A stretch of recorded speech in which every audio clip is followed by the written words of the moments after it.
बिस्मिल्लाहिर्रहमानिर्रहीम। अनगिनत दरूद व सलाम नबी आखिर मोहम्मद मुस्तफ़ा सल्लल्लाहु अलैहि वसल्लम और उनकी आल पर।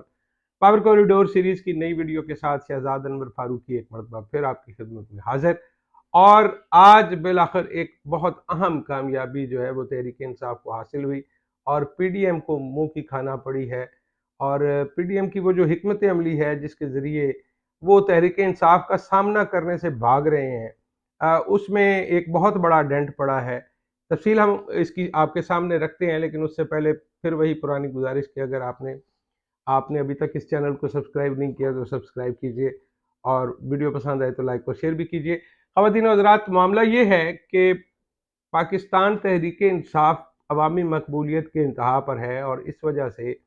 पीडीएम में शामिल जितनी भी जमातें हैं वो खुद भी बहुत बड़ी कौमी जमातें होने के दावेदार हैं। पीपल्स पार्टी अपनी जगह पे, पाकिस्तान मुस्लिम लीग नून अपनी जगह पे, जमीयत उलमाए इस्लाम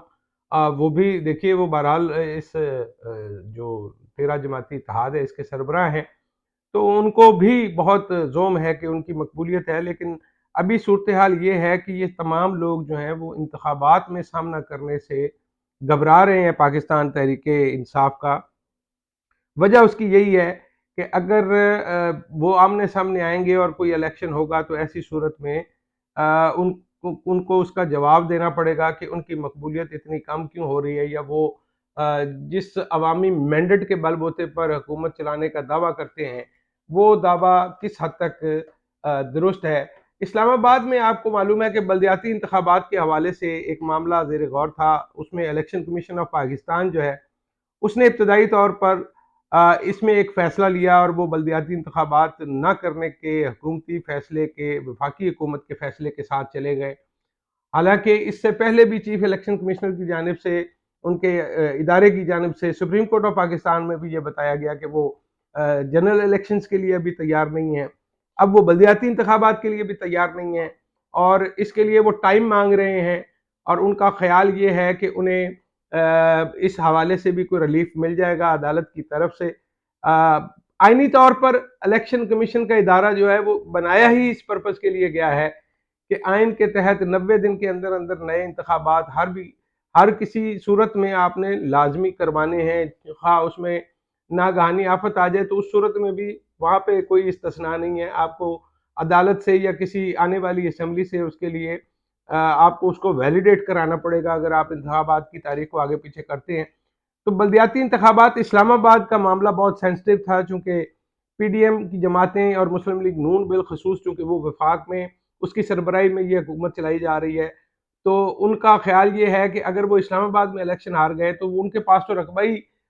टोटल 27 किलोमीटर का है, और अगर इसमें भी वो इलेक्शन हार जाते हैं तो वो क्या मुंह दिखाएंगे या किस तरह से ये क्लेम कर पाएंगे कि वो नुमाइंदे हैं सही मानों में अवाम के। चूँकि जो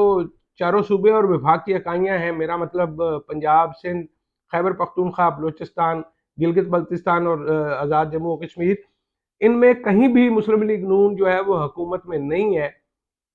और उनकी हुकूमत सिर्फ विफाक में है और वो 27 किलोमीटर का एक रकबा है।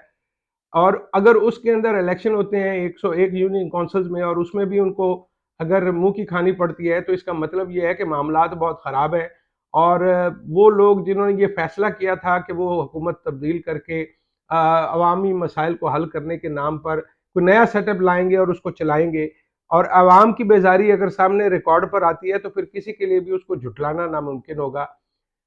मुस्लिम लीग नून ने पूरी कोशिश की, इलेक्शन कमीशन ऑफ पाकिस्तान ने भी पूरी कोशिश की कि वो किसी तरह से वफाकी दारुल हुकूमत के जो रहायशी हैं उनके वोट डालने के हक को किसी तरह से मुस्तरद कर पाएँ या उसको रोक पाएँ। अभी भी आप देखिए कि जबकि हुक्म ये आ चुका है इस्लामाबाद हाई कोर्ट का, और इस्लामाबाद हाई कोर्ट जो है इस हवाले से मैं समझता हूँ कि थोड़ा ताख़ीर का मुज़ाहरा किया उन्होंने। लेकिन बहरहाल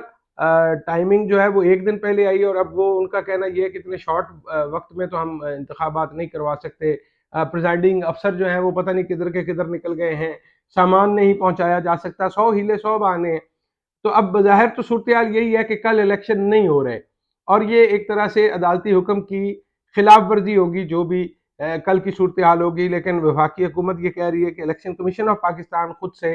इसके खिलाफ जो डीबी बेंच है उसमें अपील में चला जाएगा इस हुक्म के खिलाफ। لیکن جس طرح سے اس الیکشن کے معاملے کو کھینچا گیا، رگیدا گیا، اور جس طرح سے معاملات کو الجھایا گیا، اور یہ آپ دیکھیے کہ ان کو یہ بھی توقع نہیں تھی، وہ میرے خیال میں کسی حد تک ان کو یہ انڈرسٹینڈنگ تھی کہ جس طرح سے معاملات چل رہے ہیں تو شاید عدالت ان کے خلاف حکم نہیں دے گی، لیکن یہ حکومت کے خلاف یہ جو فیصلہ ہے، اور جس میں چیف الیکشن کمشنر کی طرف سے جو ادارے کی ریپرزنٹیشن کی گئی، ان دونوں باتوں کو مسترد کیا گیا ہے، دو موقف جو ہے وہ اس میں مسترد ہو گئے ہیں۔ ان کا خیال یہ ہے کہ اب کسی طرح سے اس کو لٹکایا جائے، اور جو صدر مملکت کے پاس ایک بل پڑا ہے سائن کے لیے، اس کے بعد پھر 125 یونین کونسلز میں الیکشن کرایا جائے، اور اسی طرح سے ایک نیا آپ کو ٹائم ملے گا، اور الیکشن کمیشن ایک دفعہ پھر اس پہ ایکسرسائز کر کے نئی تاریخوں کا اعلان کرے گا کہ کس سے کس تاریخ تک، تو وہ سارا پروسیس آپ کو زیرو سے کرنا پڑے گا، اور 2-4 مہینے وہ اسی سلسلے میں نکالنا چاہتے ہیں۔ تو یہ ابھی تک کی صورتحال ہے، لیکن میں سمجھتا ہوں کہ یہ ایک بہت بڑا سیٹ بیک ہے جو پی ڈی ایم کی حکومت اور اس میں شامل جماعتوں کی حکمت عملی کو پہنچا ہے، اور اس جھٹکے سے وہ کس طرح سے بچ پائیں گے؟ گو کہ ابھی وفاقی وزیر داخلہ رانا ثناءاللہ نے کہا ہے کہ جی یہاں پہ تو سیکورٹی کا بڑا اہم مسئلہ ہے، یہاں پہ بم بلاسٹ ہو گیا ہے، ہمارے پاس پولیس افسران نہیں ہیں، ہم نے رینجرز بلانے تھے، ہم نے ایف سی بلانی تھی، ہم نے فوج بلانی تھی۔ بہرحال آپ کوئی بھی بہانہ سوچ لیجئے، وہ سارے بہانے اس وقت آپ کو مختلف سکرینوں پر نظر آئیں گے، جو کہ حکومتی زعماء آپ کو بتائیں گے کہ کیوں اسلام آباد میں اتنے عرصے کے بعد بھی بلدیاتی انتخابات نہیں ہو سکتے، اور کیوں اسلام آباد کے لوگ جو ہیں وہ اپنے مسئلے مسائل کے لیے مزید انتظار کریں گے، ان کی زندگی جو ہے وہ اجیرن ہو چکی ہے۔ جس طرح سے کیپٹل ڈیولپمنٹ اتھارٹی جو کہ اسلام آباد کی تعمیر و ترقی کا ذمہ دار ادارہ ہے، وہاں پر کیا ہو رہا ہے ان کو کوئی پوچھنے والا نہیں ہے۔ لوگوں کے جو سیوک مسائل ہیں ان کو حل کرنے کے لیے کوئی پراپر اس وقت پلیٹ فارم میسر نہیں ہے۔ تو ان تمام چیزوں سے نمٹنے کا کیا یہی راستہ ہے کہ آپ لوگوں کو ان کے حق رائے دہی سے محروم کر دیں؟ اور اسلام آباد ہائی کورٹ کا یہ فیصلہ نہایت خوش آئندہ ہے، اور یہ فیصلہ اس بات کی طرف بھی اشارہ کرتا ہے کہ شاید اب جو فیصلے ہیں ان کا رخ تبدیل ہو گیا ہے، اور باقی بڑے سین پر بھی تبدیلیاں، اور جو قانونی معاملات عدالتوں میں ہیں وہاں پر بھی شاید آپ کو اسی طرح کے مزید کچھ فیصلے دیکھنے کو ملیں گے۔ اپنا بہت سارا خیال رکھیے گا، انشاءاللہ ملتے ہیں نئی ویڈیو میں۔ اللہ نگہبان۔